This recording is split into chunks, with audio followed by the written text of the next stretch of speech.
Just going back to back from filming The Incredibles 2 review, I changed my jacket for two reasons. First being, you can't talk about such a happy film, such an enjoyable film, and then talk about this without, just changing jackets. No, but the reason I have changed into this blazer is because I want to make it a thing when films like Hereditary come along, or films that I either hold dear to my heart, or I just really love, and they make an impact on me. It doesn't even have to be award-worthy, award-winning films that I review. I will wear this blazer. So here we are, Hereditary. What can I say to begin other than as soon as I left the cinema, I was still speechless. Practically speechless, anyway. Hereditary is Ari Aster's feature-length directorial debut, along with an excellent cast of actors, including Toni Collette and Alex Wolff. Just to give you a bit of a synopsis, now, I'm thinking I'm going to divide this review into two parts, just to make it nice and clean. The first half, which this is the first half, I'm just saying, spoiler-free. There'll come a point, which I'll mention, just because I need to talk about it, and it has been out for a little bit now, I will talk about spoilers. I will warn you when that change comes, though.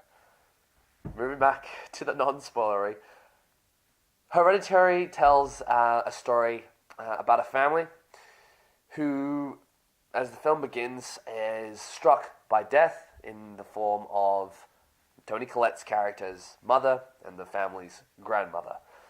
And it follows this husband, wife, son, and daughter through this tale of grief. Now, me saying that it alone, I feel like I'm spoiling it, but I think there's no better way to start off this review than talking about that. Because everyone is going to this film thinking it's the scariest, knowing that someone somewhere said that this is the scariest horror film they've seen. In some aspects, that is correct. Hereditary, though, isn't a film you are going to be expecting. For the first half, as soon as the film started, to about halfway through the film, I was unnerved. I've seen gory films, I've seen horror films, from It to Final Destination to old school Friday the 13th to Psycho. I've seen a wide range, but never once did I actually feel unsettled, unnerved. I felt uncomfortable watching this film, and I mean that in the best way. They managed to make the film. The director, Ari Aster, made me feel that way. I came into this film without watching anything. I had no idea it was even out until someone was like, "Hey, Hereditary's out." I was like, "Oh, isn't that a film that?" Okay, I lied. I watched the trailer once, but that was so long ago, I barely couldn't remember what I saw and what it was even about. But all I had was the title, pretty much. Hereditary. And a few posters. I was like, okay, so it's a horror film. Now, she's a great actor, but the way she's portrayed in the film, she's creepy. She fills the stereotypical creepy girl vibe, which is Charlie, the character of Charlie. I saw her on the poster with the other family members, and from seeing her, I was like, oh, okay, maybe is this, possession? Is it supernatural? But from that opening, I was like, I wasn't too sure. I was, just thinking about Hereditary. I was like, is this about, illness? Is this about some sort of... I had a feeling it had something to do with the family as a whole. I was like, okay, cool. I can work from this vibe that I'm getting. I'm intrigued. I started off the film intrigued. But every scene that comes after that opening shots just builds this sense of uncomfortableness. It just, like, even talking about it right now, I'm speechless because I can't find more words to describe the eeriness, the creepiness that is, well, there's no better word than unnerving. The first hour is probably one of the best executed hours of, horror or suspense I have seen ever in any horror film. I have never felt the way I felt after that first half of the film than I have in any horror film in its entirety. However, now, before I even talk about the other 1 hour of the film, or just the film as a whole, Hereditary is a really good film. It does deal with a very dark and very, sensitive topics. I gave a little bit of a warning on my little Instagram story after I saw this film, and my warning was that, if you have gone through any periods of grief, especially recently, just be warned, it does deal with that. Even though I felt like I was kind of slightly spoiling the film, slightly, not really, I feel the need to mention it again because that, I haven't lost, thank the universe that I haven't lost anyone close to me, but I can imagine, how unnerved and how uncomfortable and how, honestly, sick I was in the first half of the film. I can't imagine that with someone who has gone through that. So again, same warning there.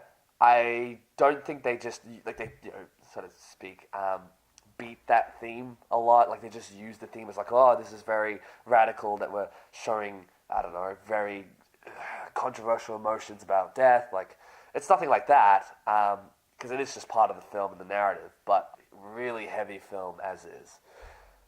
So that said, I think that this film is still very much a horror film. Even though I felt it could have been slightly confusing on tone because I wasn't too sure what direction they were heading with the film, once you realize the direction, and it does come around that first half of the film, you're like, oh, right, this is a horror film. That's not a bad thing, because when tropes and conventions are executed well, it reminds us to why the creepy girl, the creepy house, and the setting, locations, all these little things that we associate with a horror film, why it makes those things good when they're executed well. Let's now, since we're talking about those elements, I really do want to talk about Toni Collette. You're going to see this mentioned in any review, and any written review, any visual review, anything. Toni Collette's performance, especially, not excluding Alex Wolff, for example, these actors have such excellent performances in this film. I think that's what made it, even more immersive into believing the emotions that these characters were going through and the emotions that we're feeling with them. The film was making me feel, it was trying to make me feel something, but that feeling it isn't just like, oh, here is sadness and these characters are just experiencing sadness. No. Here is this and all these layers underneath, somehow captured in its cinematography and its acting. And these exact layers of emotion that we're feeling are the exact same as those actors. But that's how I feel about Hereditary. It is a horror film, but a film about so much more. And I think because of this so much more, it was done so well it wasn't disjointed. Even though I'm talking about first half, second half, I'm just using that to kind of just temporarily divide that in my mind, because I can regard these sequence events here and these sequence events there, so I can, it's easier for me to talk about. But the film is nothing without the other two. So, though I wish there was a bit more nuance towards the end of the film, as in, I thought they were going to go a specific direction about hereditary illnesses, mental and physical. I thought they were going to go that route, but it it does fall into the conventions, and I don't think there's anything wrong with that. I just don't think that would have been as effective as going for the more nuanced route, which I thought they were going to go for anyway. This is, spoiler alert, I am going to be talking about, in depth now, about the film. You have been warned. I might even put up like really big, flashy, I don't think I even have the editing software to do flashy things. I'm just going to, big red, bold, like, spoilers. I hope it's on screen. Like, it is. I will. I will edit it, because I really want to emphasize, if you even have the smallest want to go see this film, go see it. You have this. You have the first half now. Just go see the film. Come back. To begin this discussion, I really need to talk about that one scene.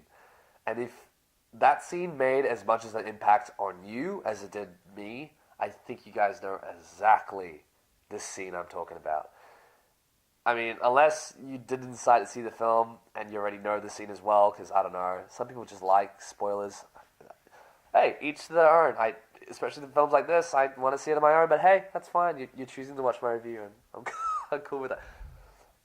This scene where Charlie has, the little girl, she gets a allergic reaction to nuts.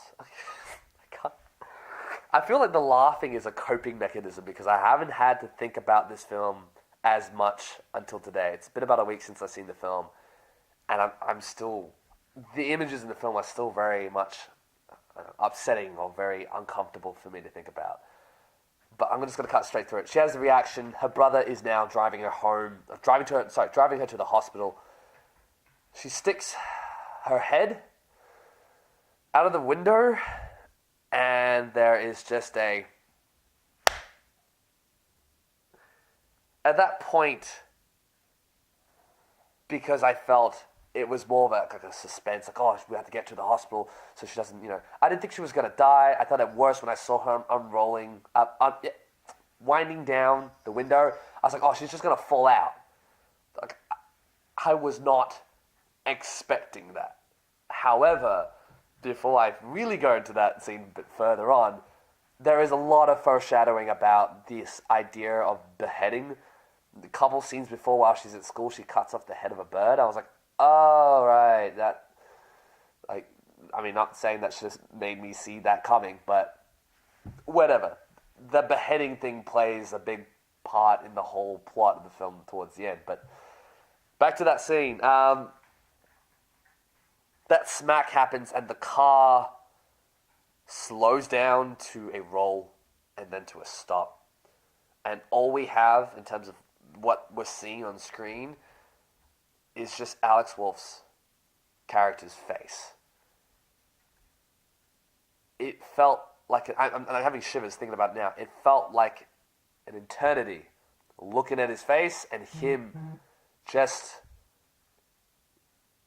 registering what the hell just happened.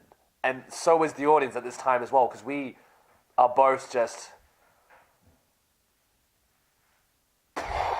And that's just... It was heavy. Like I thought in that one shot it was heavy, but then the car starts rolling off. I was like, what is he doing? Is he, like, everything was... I was racing at that point. I was like, is he going to bury the body? Like, what is he going to take it to a hospital? Like, where is he going to go? And he drives back home. At this point, it was practically silence. And when he walks into the house and he lies in the bed and he goes to sleep, it's the next morning and you hear this lovely chatter in the back between Toni Collette's character, the mother and the father. And they're like, okay, cool, we're going to work or something or other. And then, again, it's still on his face. You hear a car door opening and a wailing cry, a screech.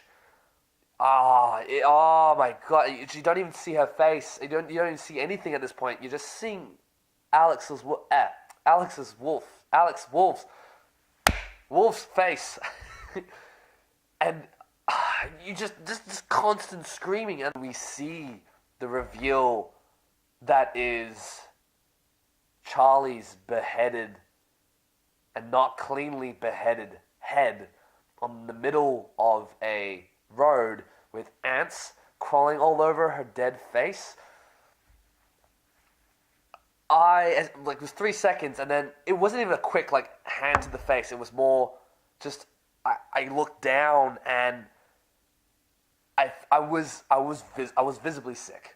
I was mentally and visibly sick from that. I was like, and actually no, then it does actually cut to Toni Collette wailing on the floor, showing this. Oh, I can't. There's no words to really put that. It's this horror. That is the horror of the first half of that film. Is grief. Grief in itself is horrible. Like holy shit. Like I don't. I'm afraid from swearing so much in my reviews, but I'm laughing to deal with this, like thinking about this film again, because it was from that point where we see Toni Collette go back to the group support meetings, and now this time she's there for her daughter. It's so messed up because she was only there a couple weeks before for her mother, even though they were not close. Like those little things there, like this idea of death, that was all I thought this film was going to be. I was like, oh, so Hereditary. So I remember she mentions that her mother, people died around her when she was alive. She had a hard life. Colette's character's mother did. So I was like, okay, cool. Hereditary. Is this something to do about like death? Is it literally death, like as a thing that's passed down through generation? Like, but that didn't really make too much sense. And I was like, okay, cool. Colette's character mentions that her mother had mental illness, and dealing with grief can often spawn depression and things like that. And I thought that's the route they were going, and it did quite seem so. Like seeing things in rooms that weren't there, hearing noises, schizophrenia. I was like, oh, cool. So they're doing a horror, but in the eyes of these people who are not actually experiencing anything supernatural, but rather mental. Like, it was a mental horror. It's a psychological horror. That's the word I was going for. Psychological. But no. Like, there were hints at the very start of the film, with the weirdness of the people that were there at the grandmother's funeral, things like that. I was like, you can feed it back and forth, like how the film ends in that house is the same. It's just the same place it begins, with Charlie in that treehouse. But I do have to say that it does feel like two different films sometimes because of the way they went about setting up the first half of the film. The way it's set up is excellent, but how it's jointed together with then when the supernatural elements then kick in, it's not jarring. It's just more, I think the right word, and it's a very strong word, but it was disappointing to a degree, only because I would have loved to seen, again, like I mentioned in my unspoilery half, this nuanced way of ending, like in a way I was like, oh, okay, so yeah, I knew it was probably going to be horrific because we saw what happened with Charlie. I thought this was still going to, like, family members might die. I thought this very, the same way we've seen any horror film end before, it ends honestly, the exact same way. A family member, the lone survivor, gets possessed by a demon. A generational cult, we've seen that before as well. Like, but the differences between, the second half of Hereditary, or Hereditary as a whole, compared to other horror films, is that, of the same nature, is that this film executes it well. And when it's executed well, there are no complaints. It was tense, it was dramatic, it was crazy, it was disturbing. Well done. It was well done. But I really did hope they would have ended it on a different manner, like a bit more ambiguous to whether, in fact, perhaps it was a demon, perhaps it wasn't. Maybe it was dementia, maybe it was this, maybe it was about mental illness. Like I wish it was a bit more ambiguous about how the film ended. Would allow for more room for discussion, I guess. Through and through, though, Hereditary was a really good film. I really hope, even if you don't, or maybe you love horror films, but you don't really, you don't get scared by them. Or if you just like watching these films and you just don't get scared by the horror aspect of it. I think there's something really valuable to watch in Hereditary. I'm actually genuinely curious. I did mention in my Instagram story that I was looking for people to tell me how they felt about Hereditary, and a few people that mentioned to me how they felt about it. And one thing there was a constant between all these responses was, I don't know, or this element of I'm speechless. But that's Hereditary. You need to at least see this once in cinemas. If you haven't already, go please. Or if not, go for a second time. See whether I'm curious. I don't think so. I might go for a second time. Who knows? But I'm curious whether your second time around, like now knowing what happens, does it still hold up? Does it still really give off that that tension, that unnervingness the film has? Let me know down in the comments below. Of course, that pretty much finishes up this review. I hope you did enjoy. Like, I didn't want to make 2 separate videos, and this is going to be quite long. Oh, yes, Russell, we didn't want another 15-minute review. Well, you just got one. Probably it's going to be like 17 minutes by this point. But seriously, guys, I hope you did enjoy this. If not, if this wasn't your cup of tea, tell me why. What wasn't working for you? But if you did, of course, like, subscribe. It really does help me out in terms of building this channel. We are almost at 100 subscribers, as I mentioned before, so very excited for that. But again, if you didn't, I hope something else comes along. I do vlogs and content as well as reviews. I'm going to be doing a lot more over the holidays as well, so hopefully there'll be something else that you'll enjoy. But if not, thanks for giving me a shot. Until the next review. No, until the next vlog. We'll see you guys then. Peace.